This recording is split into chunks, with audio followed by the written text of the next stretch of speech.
El Poder Judicial dictó 18 meses de prisión preventiva a Andrés Hurtado y fue trasladado el pasado miércoles al penal Ancón número 2. Y para hablar sobre esto nos encontramos con la psicóloga Maciel Martel y el abogado Daniel Leiva. Muy buenas noches. ¿Cómo está? Buenas noches, mucho gusto. Vamos a recordar primero cómo empezó esta bomba que poco a poco, bueno, ya explotó definitivamente, pero vamos a recordar el inicio. Y mi hermano, contándole un día en una reunión que estaba con los primos, el primo Javier Muley le dice, Chifa. oye, Chifa, Iván, ¿puedes preguntarle a Andrés Hurtado si me puede ayudar con mi tema de lavado de activos? ¿No? Y mi hermano le dice, sí, le pregunto.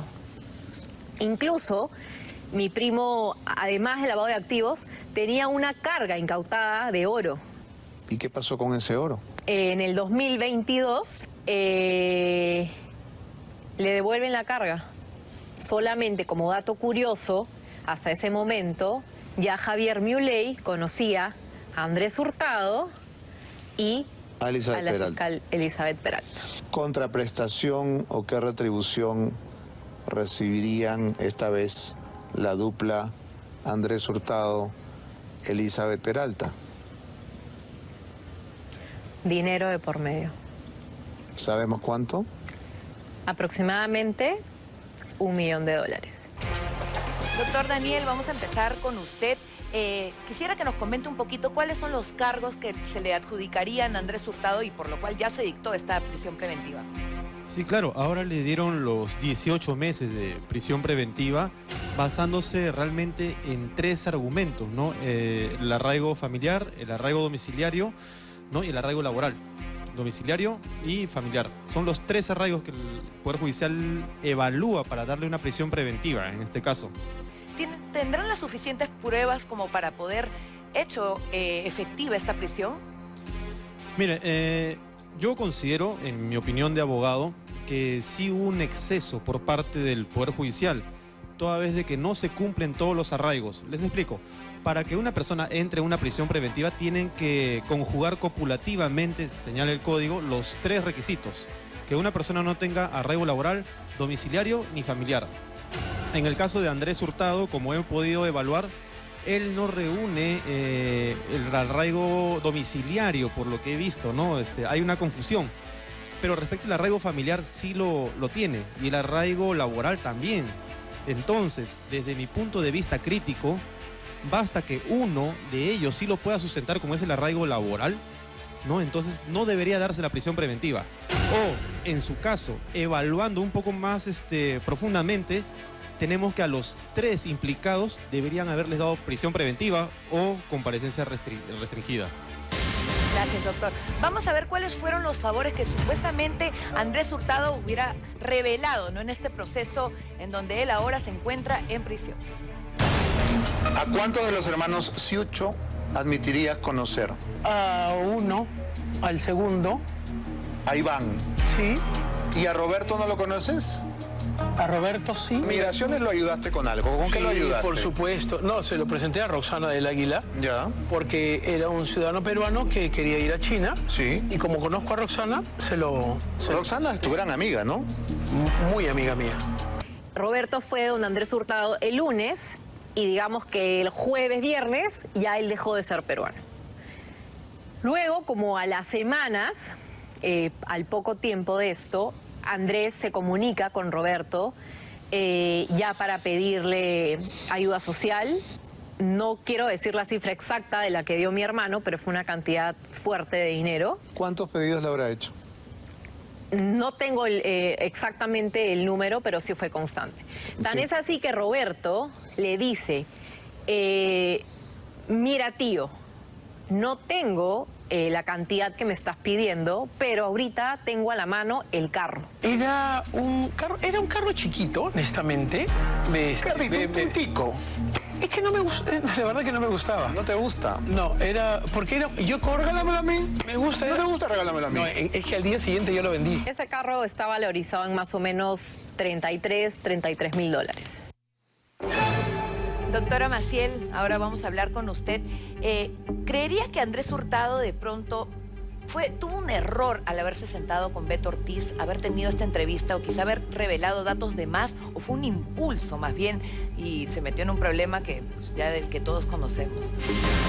Creo que Andrés Hurtado era bastante consciente de lo que estaba diciendo y que de alguna forma él lo que buscaba era no tener un poco este contacto, hablar, porque siempre Andrés Hurtado hablaba pues de las grandezas para ocultar que detrás de pronto una carencia, temas emocionales, etcétera. Él era bastante consciente de lo que pasaba. En cuanto al perfil psicológico de Andrés Hurtado, claro, él es un personaje que conocemos muy bien. Sin embargo, ¿consideras que tuvo quizá como que se comió a su personaje, por así decirlo, ¿no? Y que está escondiendo como su verdadera personalidad, quizá?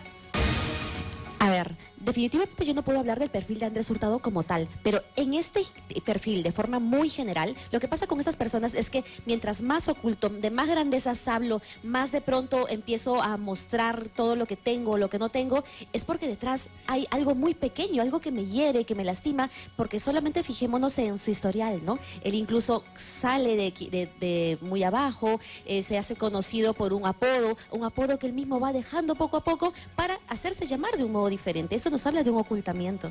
Muchas gracias. Ahora vamos a ver las imágenes de Andrés Hurtado antes de que fuera a prisión el pasado miércoles, Ancón número 2. Me gustaría, con el respeto que usted se merece, sí, afrontar un juicio justo, en libertad, porque tengo una niña de 9 años. De esta manera, Andrés Hurtado Chibolín pidió al juez llevar su proceso en libertad ante el pedido de la Fiscalía de 18 meses de prisión preventiva en su contra por los delitos de tráfico de influencias y cohecho activo.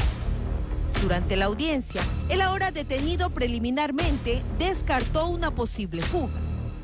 Invité a mi mejor amigo Manolo Rojas, ¿lo puede ver? En todos los Instagram, lo invité a mi casa. Y de ahí almorzamos juntos y le dije, y estábamos almorzando juntos, los colgamos a las redes y se cayó todo el show que yo me había ido del país. Eso sí, no desaprovechó la oportunidad para jactarse de su labor social. Fui la única persona que hizo la Teletón para el oxígeno de este país. Doctor Daniel, en el primer control en donde Andrés Hurtado asegura no tener trabajo y no tener domicilio. Luego pasa el segundo control en donde dice sí tener ahora un domicilio y tener un trabajo fijo. ¿Esto habría ocasionado que al final el Poder Judicial determine esta prisión preventiva? Sí, mire, respecto al domicilio sí hubo una confusión o un doble domicilio. No estuvo muy claro el punto del domicilio. Eso es cierto.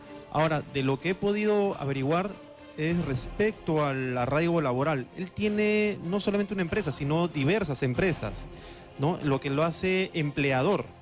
Entonces, si tú eres empleador en el Perú o empleado, ya tienes un arraigo laboral. Y él no solamente tenía una empresa, sino tenía diversas empresas, creo que 7.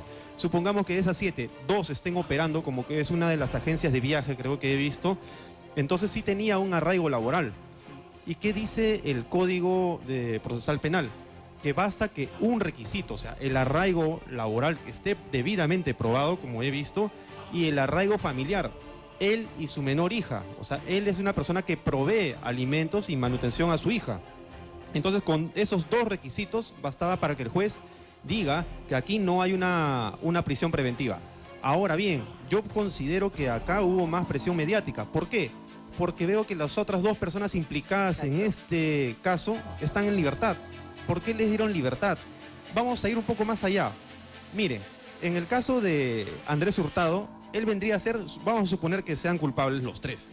Él sería el mediador. Pero ¿quién eran las personas más importantes en este caso?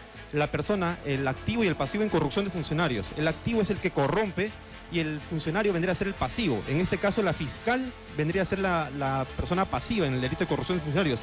Y es la persona que, como es funcionaria, le debe mucho más responsabilidad y donde cae más el cargo. Entonces, ¿por qué criticando la resolución del juez, que a mí no me pareció correcta, por qué los 2 implicados gravemente y que tienen, ¿no? Vamos a ponerlo así, una responsabilidad superior en libertad? ¿Por qué a la persona que los presentó, bueno, porque aún todavía no sabemos si es responsable o no, al presentador, al lobista, al intermediario, sí lo mandan a la cárcel y a los dos más responsables los dejan en libertad. Y ahí yo creo que podría haber hasta indicios de una responsabilidad de repente los amigos de la fiscal, que son jueces, todo, porque yo soy abogado y yo sé cómo muchas veces se maneja esto, ¿no? Que el amigo que le habla a la fiscal, que le habla al juez, porque me conoce en una reunión, todo. Por eso yo considero que no le dieron prisión preventiva. ¿Estos 18 meses podrían convertirse en menos quizá? O quizá también las personas implicadas que no han tenido esta prisión preventiva, ¿podrían tener en un futuro prisión preventiva? Podría ser. Hasta donde he podido revisar estos documentos, Andrés Hurtado, por intermedio de su abogado, sí apeló. Esto va a ir a una Corte Superior, segunda instancia. En la segunda instancia, 3 magistrados de la Corte Superior van a revisar el caso y van a ver si es que le corresponde llevar el proceso en libertad, ¿no? O en detención. Ahora, debería ser totalmente imparcial. No porque de repente la mayoría del pueblo diga, no, que esta persona ya es culpable, a una persona se le sentencie como culpable. Siempre debe haber una presunción de inocencia, lo que no se ha visto en este caso. Ahora, la cárcel es la última ratio, la última instancia. O sea, tú vas y mandas a la cárcel a las personas que son peligrosas. El derecho penal dice que tú debes sustraer a un individuo de la sociedad porque es peligroso, como el caso de los extorsionadores, asesinos y delincuentes ya ranqueados.